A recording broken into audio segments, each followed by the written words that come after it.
la France rend dimanche 1er juillet un ultime hommage à Simone Veil au Panthéon, où cette figure populaire du XXe siècle reposera désormais, avec son mari Antoine, au milieu des héros de l'histoire de France.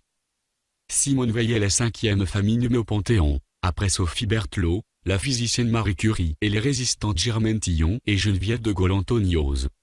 À l'occasion de son entrée dans l'imposant édifice néoclassique, qui trône en plein quartier latin à Paris, l'ancien président de la République Nicolas Sarkozy rend hommage à cette héroïne du XXe siècle dans une interview accordée au Journal du Dimanche.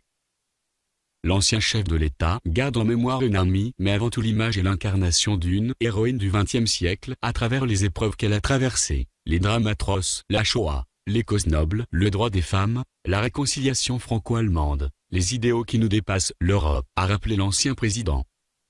À cet égard, la cérémonie accordera une grande place au souvenir des drames vécus pendant la Seconde Guerre mondiale par cette rescapée de la Shoah, qui a perdu ses parents et son frère en déportation. Nicolas Sarkozy garde également en souvenir l'image d'un couple d'amis très chers, avec qui j'ai partagé des moments d'intimité, d'affection. Chez Antoine Veil, j'ai toujours été ému par l'amour et l'admiration qu'il vouait à sa femme, confie-t-il. Au fond, la solidité de leur union et de leur famille a été la réponse à l'horreur qu'elle avait vécue. Tous leurs engagements ont été des engagements communs, a-t-il souligné au JDD.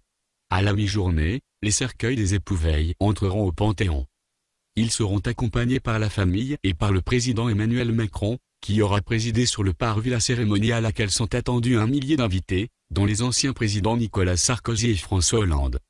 Les anonymes devraient être nombreux aussi à accompagner les cercueils qui, recouverts du drapeau tricolore, quitteront à 10h30 le mémorial de la Shoah, où les Français leur ont rendu hommage vendredi et samedi.